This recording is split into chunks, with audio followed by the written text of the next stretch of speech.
அன்பான கும்பராசி நேயர்களே, சனி பகவான் ராசி அதிபதியாக இருக்கிறதால நேர்மையானவர்களாகவும் ஆளுமை திறனில் சிறந்தவர்களாகவும் நீங்கள் இருப்பீங்க. ஆழமான சிந்தனை திறன், கற்பனை திறன் மற்றும் தொலைநோக்கு பார்வை உங்ககிட்ட அதிகமாக இருக்கும். நீதி சட்டம் சார்ந்த விஷயத்தில் சரியாக நடந்துக்குவீங்க. எந்த ஒரு அநீதியையும் பொறுத்துக்க மாட்டீங்க. வாழ்க்கையை ஒழுங்கான முறையில் நடத்தணும் அப்படின்னு நினைப்பீங்க. கும்பராசிக்காரங்களை பொறுத்த வரைக்கும் அறிவாளிகளாகவும் புத்திசாலித்தனமாகவும் கடின உழைப்பாளிகளாகவும் இருப்பீங்க. ஞாபக சக்தி அதிகமாக இருக்கும். மற்றவங்களுக்கு பிடிக்கிற மாதிரி பேசுவீங்க. வெளிப்படையாகவும் நடந்துக்குவீங்க. கருணை உணர்வு அதிகமாக இருக்கும். பேராசை அப்படிங்கிறது இருக்காது. மற்றவங்களுக்கு உதவுவதற்கு நீங்கள் எப்பவுமே தயாராக இருப்பீங்க. சுயமரியாதையை அதிகமாக விரும்புவீங்க. உங்களுடைய வாழ்க்கையினுடைய தத்துவத்தை உணர்ந்து தான் செயல்படுவீங்க. புத்தகம் வாசிக்கிறது, எழுதுறது இது எல்லாம் உங்களுடைய விருப்பமாக இருக்கும். தன்னுடைய வாழ்க்கைக்கான லட்சியத்தை எப்பவுமே மனசில் வச்சு தான் ஒவ்வொரு விஷயத்தையும் செயல்படுத்துவீங்க. எந்த வேலை செஞ்சாலும் சரி, தொழில் செஞ்சாலும் சரி, அதில் ஜெயிக்கணும் அப்படின்னு முழு மூச்சாக போராடுவீங்க. சனியினுடைய தாக்கம் அதிகமாக இருக்கிறதால நீங்கள் வேலை செய்யக்கூடிய இடத்துல உயர் அதிகாரிகளாக இருப்பீங்க. சிறந்த ஆலோசகர்களாக இருப்பீங்க. காதல் விஷயத்தில் பார்த்தீங்கன்னா உங்களுக்கு விருப்பம் இருந்தாலும் அதில் அதிகமான ஆர்வம் வச்சிருக்க மாட்டீங்க. ஆனாலும் வாழ்க்கை துணையுடைய முயற்சிகளுக்கும் அவங்களுடைய ஆசைகளை நிறைவேற்றுவதற்கும் ரொம்பவே பாடுபடுவீங்க. குடும்பத்தில் அமைதியாக இருக்கணும், மற்றவங்க மதிக்கிற மாதிரி நடந்துக்கணும் அப்படிங்கிறதுல கவனமாக இருப்பீங்க. அரசியலில் பார்த்தீங்கன்னா பெரிய தாக்கத்தை உங்களால் ஏற்படுத்த முடியும். அந்த அளவுக்கு மக்கள் செல்வாக்கு உங்ககிட்ட இருக்கும். கல்வி மற்றும் படிப்பு விஷயத்தில் எதையுமே ஆழ்ந்து படிப்பாங்க, நிதானமாக படிப்பாங்க. தனக்குன்னு ஒரு தனி மெத்தடை இவங்க எப்பவுமே ஃபாலோ பண்ணுவாங்க. இந்த மாதிரி சிறப்பான குணங்கள் இருக்கக்கூடிய கும்பராசி நேயர்களுக்கு இனி வரக்கூடிய காலங்களில் பார்த்தீங்கன்னா கும்பராசி அவிட்ட நட்சத்திரம் 3 மற்றும் 4ஆம் பாதம், சதய நட்சத்திரம், பூரட்டாதி நட்சத்திரம் 1, 2, 3ஆம் பாதத்தில் இருப்பவர்களுக்கு இனி வரக்கூடிய காலம் அவங்களுடைய ராசி அதிபதி சனி பகவான் வலிமை அடைய போறாரு.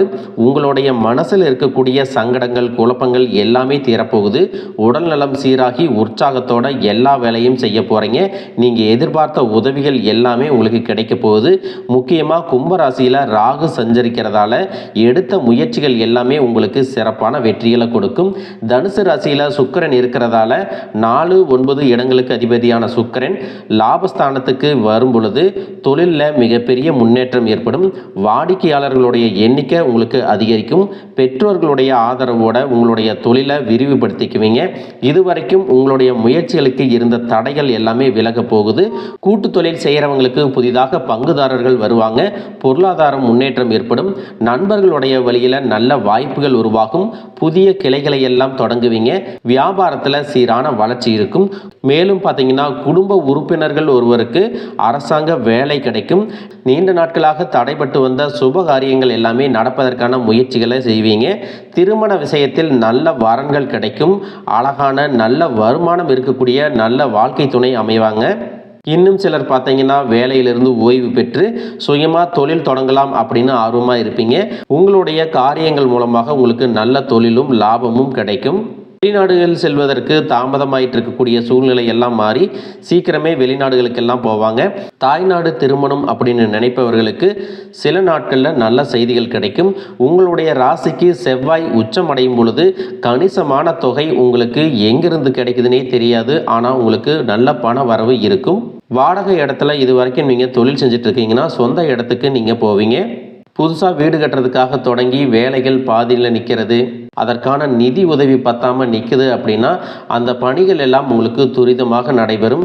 சீக்கிரமாகவே வீட்டை எல்லாம் கட்டி முடிப்பீங்க.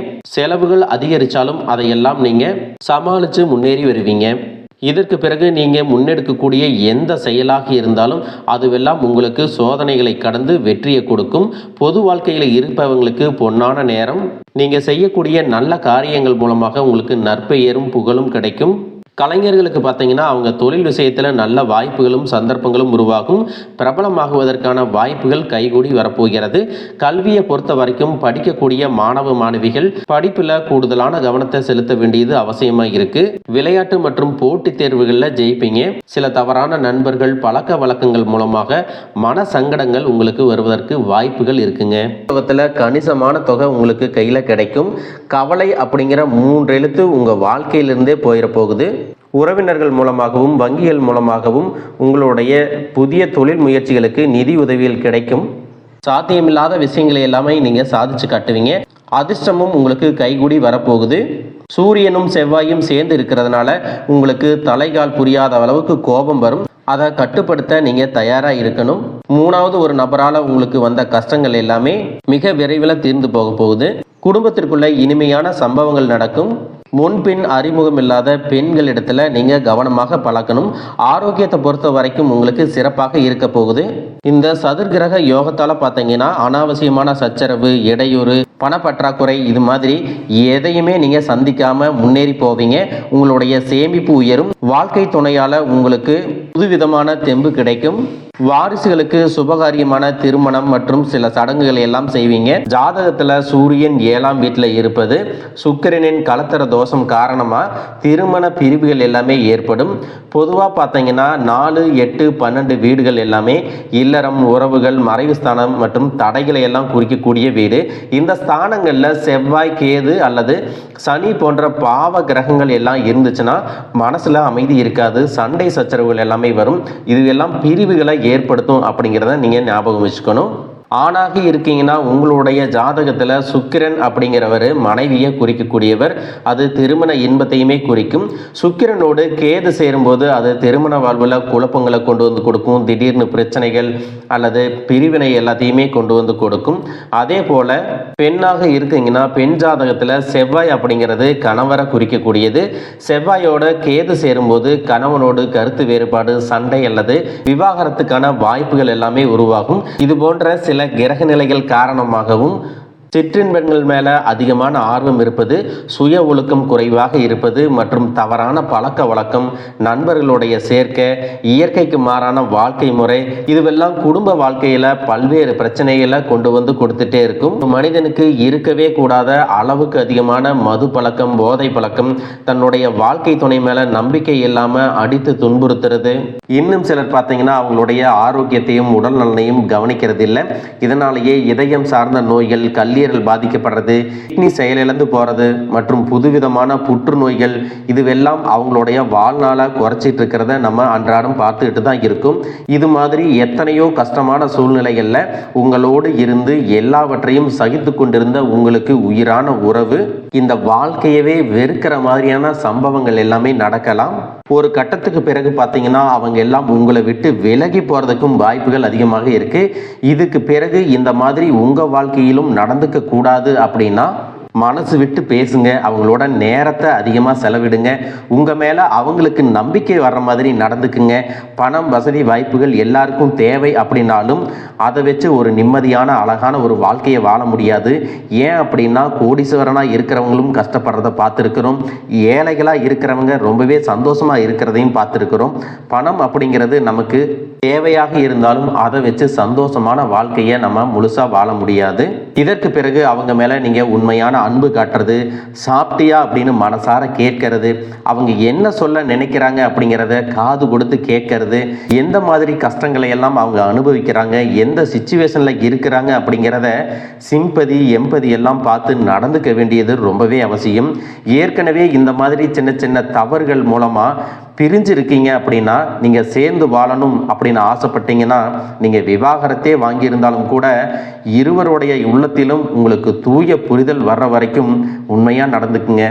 வெறும் வார்த்தைகளால் மட்டும் நான் மாறிட்டேன் அப்படின்னு சொல்லாமல் உண்மையில் அதை நடத்தி காட்டுங்க. அவங்களுடைய மனசு கல்லாகவே இருந்தாலும் அதை கரைக்கக்கூடிய சக்தி உங்ககிட்ட இருக்கு. இது வரைக்கும் பழைய வாகனங்களை நீங்க பயன்படுத்திட்டு இருந்திருப்பீங்க. இதற்கு அப்புறமா நீங்க புதுசா வாகனங்கள் வாங்குவதற்கான வாய்ப்புகள் பிரகாசமா இருக்கு. உங்களுக்கான கிரக நிலைகள் எல்லாம் சாதகமா இருக்கும்போது உங்களுக்கான வருமானம், தொழில், வேலை வாய்ப்பு எல்லாமே கிடைக்க போகுது. அதை வச்சு நீங்க வாழ்க்கையில முன்னுக்கு வரணும். இதுவெல்லாம் உங்களுடைய வாழ்க்கையில நடக்குமா அப்படின்னு என்னைக்குமே கேள்விக்குறியோட இருக்காதீங்க. முழுசா நம்புங்க. கிரக நிலைகள் உங்களுக்கு சாதகமா இருக்கும் பொழுது வாய்ப்புகள் கிடைக்கும். அந்த வாய்ப்புகளை தடுக்கிறதுக்கும் கெடுக்கிறதுக்கும் சில நேரங்கள் கெட்டதா அமையும். சில மனிதர்கள் கூடவே இருந்துட்டு உங்களுக்கு வரக்கூடிய வாய்ப்புகளை தட்டி பறிப்பாங்க. தெரிஞ்சு சில பேர் துரோகங்களை செய்வாங்க. இன்னும் சில நேரங்கள்ல பாத்தீங்கன்னா உங்க மனசுக்குள்ள நெகட்டிவான எண்ணங்கள் வந்து இதுவெல்லாம் எனக்கு செட் ஆகாது, இது என்னால செய்ய முடியாது, இது எனக்கு நடக்காது அப்படின்னு நீங்களே எல்லா வாய்ப்பு வாய்ப்புகளையும் தவற விட்டுருவீங்க. அதனாலதான் இது வரைக்கும் கைக்கு எட்டினதெல்லாம் உங்களுக்கு வாய்க்கு எட்டாம போயிடுச்சு. இதுக்கப்புறம் நீங்க பாசிட்டிவா இருந்து கிடைக்கக்கூடிய வாய்ப்புகளை சரியா பயன்படுத்திட்டீங்கன்னா நீங்க ராஜாவா இருக்க போறீங்க. 2026ஆம் ஆண்டுல நீங்க ஒரு புது மனுஷனா வாழ போறீங்க. இதுவெல்லாம் உங்களுக்கு மேலும் சிறப்பான பலன்களை கொடுக்கணும் அப்படின்னா சனி பகவான், செவ்வாய் மற்றும் சுக்கிர கிரகங்களை அபிஷேகம் செஞ்சு வழிபட்டீங்கன்னா உங்களுக்கான அத்தனை விஷயங்களும் மிக சிறப்பாக நடக்கும். சனிக்கிழமையில் பைரவரை வழிபாடு செய்கிறது இன்னும் சிறப்பான பலன்களை கொடுக்கும்.